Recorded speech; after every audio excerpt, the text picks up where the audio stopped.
এই শহরের প্রতিষ্ঠাতা ছিলেন পশ্চিমবঙ্গের প্রাক্তন মুখ্যমন্ত্রী বিধানচন্দ্র রায়।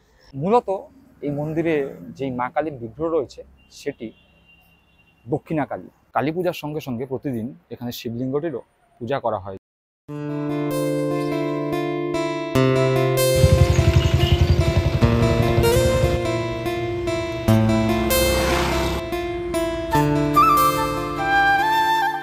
কল্যাণী ITI মোড়ের দুর্গাপূজার মাধ্যমে কল্যাণী শহরকে পশ্চিমবঙ্গের আনাচে কানাচের প্রায় সবাই চিনে গেছেন।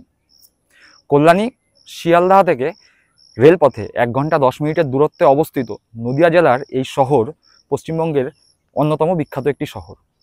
এই শহরের আনাচে কানাচে ছড়িয়ে রয়েছে বিভিন্ন সুন্দর করে সাজানো পার্ক। এই শহরের আনাচে কানাচে ছড়িয়ে রয়েছে বিভিন্ন হাসপাতাল, শিক্ষা প্রতিষ্ঠান। শহরটি সুন্দরভাবে পরিচর্যা করে প্ল্যান মাফিক তৈরি করা হয়েছে এবং এই শহরের প্রতিষ্ঠাতা ছিলেন পশ্চিমবঙ্গের প্রাক্তন মুখ্যমন্ত্রী বিধানচন্দ্র রায়। আজ আমরা চলে এসেছি সেই কল্যাণী শহরেই। কি দেখতে সেটা আমাদের সঙ্গে থাকুন আর দেখে নিন পুরো video. The travel fever YouTube চ্যানেলের আজকের নতুন এপিসোডে আপনাদের সবাইকে আমি সায়ন্তন আরও একবার স্বাগত জানাই। চলুন দেখে নিন পুরো ভিডিও।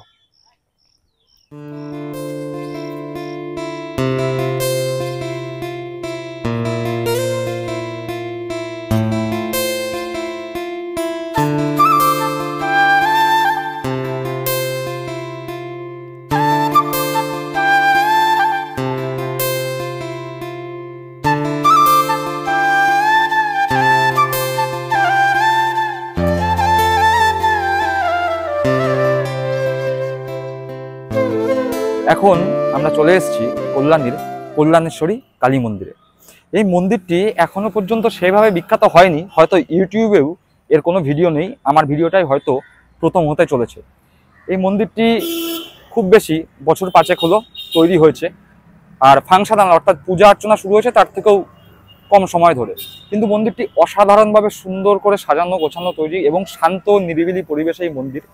এই মন্দিরটার অবস্থান যদি বলতে হয় তাহলে কল্যাণী স্টেশন থেকে কল্যাণী পৌরসভার দিকে আসতে যে কল্যাণী স্টেডিয়াম, অর্থাৎ যেখানে ফুটবল খেলা হয় এবং ক্রিকেট খেলা হয়, সেই কল্যাণী স্টেডিয়ামের ঠিক উল্টো দিকে এই কল্যাণেশ্বরী কালী মন্দির তৈরি হয়েছে। আমরা এখন যেই টাইমে এসছি, অর্থাৎ এখন বাজে দুপুর 3:30, এখন মন্দিরের যে মূল গেট সেই মূল গেটটি বন্ধ রয়েছে, তাই আমরা ভেতরে ঢুকছি না। কিন্তু যখনই মন্দিরটি খুলবে তখনই ভেতরে ঢুকবো। আমাদের বাড়ি এই এলাকার কাছাকাছি হয়, অনেকদিন সন্ধ্যাবেলা আমরা এখানে এসছি। লাইট দিয়ে খুব সুন্দর করে সাজানো থাকে, লাইটিং করা থাকে খুব সুন্দর, এবং মন্দিরের প্রতিমাটিও অপূর্ব সুন্দর। আমরা মন্দিরে ঢুকে আপনাদের সেই সমস্ত দৃশ্য দেখাবো।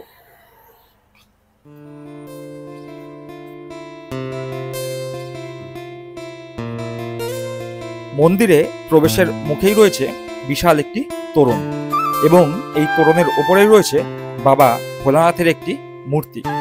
মন্দিরটি চারিদিক দিয়ে গাছগাছালি দিয়ে ঘেরা রয়েছে, খুবই সুন্দর পরিবেশ। আর এই মন্দিরের ঠিক উল্টো দিকেই রয়েছে কল্যাণীর বিখ্যাত স্টেডিয়াম। এই মুহূর্তে বসে আছি কল্যাণেশ্বরী মায়ের মন্দিরে ওঠার যে সিঁড়ি, সেই সিঁড়িতে। দেখতেই পাচ্ছেন মন্দিরটি একেবারেই ফাঁকা, সম্পূর্ণ ছিমছামভাবে তৈরি একটি মন্দির। প্রাকৃতিকভাবেও এর যে অবস্থান সেটিও বেশ সুন্দর, চারিদিকে গাছগাছালিতে ভরা। এমনিতেই কল্যাণী শহর প্রকৃতি দিয়ে ঘেরা শহর, প্রচুর গাছ, শান্ত নিরিবিলি পরিবেশে এই শহর তৈরি। ঠিক সেই শহরের মাঝখানে, সেই শহরের কেন্দ্রেই গড়ে উঠেছে কল্যাণেশ্বরী কালী মন্দির। মূলত এই মন্দিরে যেই মা কালীর বিগ্রহ রয়েছে সেটি দক্ষিণা কালী, আর যেহেতু কল্যাণী শহরের অধিষ্ঠাত্রী দেবী, তাই এই মায়ের নামকরণ করা হয়েছে কল্যাণেশ্বরী দেবী। চলুন আমরা দেখে নিই মা কালীর মূর্তি এবং আরও যা যা রয়েছে এই মন্দিরে সেই সব কিছু। 3 চূড়া বিশিষ্ট এই মন্দিরটির চারপাশে বিভিন্ন ফুলের গাছ লাগানো রয়েছে। শীতকালে আরও অপূর্ব লাগে এই গাছগুলো দেখতে। প্রতিদিন সকাল 8টায় খুলে দুপুর 1টা পর্যন্ত এবং বিকেল 5টায় খুলে সন্ধ্যা 7:30 পর্যন্ত এই মন্দির খোলা থাকে এবং পুজো দেওয়া যায়। এখনো পর্যন্ত এখানে নিত্য ভোগের ব্যবস্থা হয়নি। কল্যাণেশ্বরী মন্দির যে মূল মন্দির রয়েছে, সেই মূল মন্দিরের 3টি চূড়া রয়েছে। একটি মূল চূড়া এবং মূল চূড়ার ডান দিকে এবং বাঁদিকে একটি করে চূড়া, এবং ঠিক মন্দিরটির পাশেই রয়েছে একটি শিব মন্দির। এই যেটি আমরা এই মুহূর্তে দেখতে পাচ্ছি, সেই শিব মন্দিরের মধ্যে রয়েছে একটি শিবলিঙ্গ।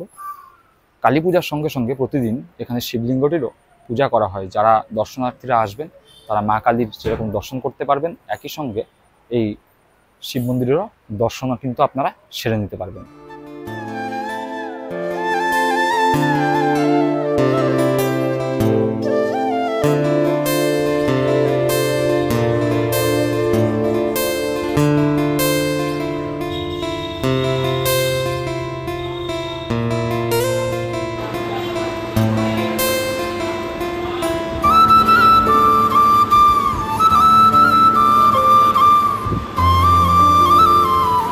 মূল মন্দিরের গর্ভগৃহে রয়েছে দক্ষিণাকালীর মূর্তি এবং এই কালী মূর্তির ডান দিকে রয়েছে শ্রী শ্রী রামকৃষ্ণ পরমহংসদেবের মূর্তি এবং বাম দিকে রয়েছে শ্রীমা সারদা দেবীর মূর্তি।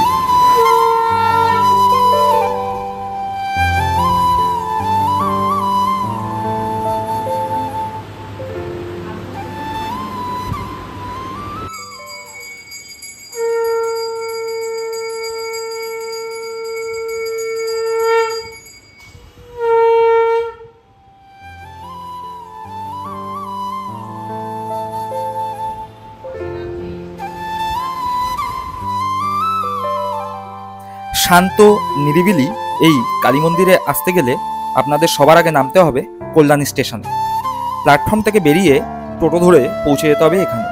টোটো ভাড়া পড়বে 10 থেকে 15 টাকা এবং সময় লাগবে 10 মিনিট। আজকের এপিসোডটি কেমন লাগলো অবশ্যই কমেন্ট করে জানাবেন এবং ভিডিওটি ভালো লেগে থাকলে লাইক এবং সাবস্ক্রাইব করে আমাদের পাশে থাকবেন আর বেল আইকনটি প্রেস করে দেবেন যাতে পরের ভিডিও আপলোড করার সঙ্গে সঙ্গেই আপনাদের কাছে নোটিফিকেশন যায়। ভালো থাকুন, সুস্থ থাকুন, দেখতে থাকুন the travel fever YouTube channel.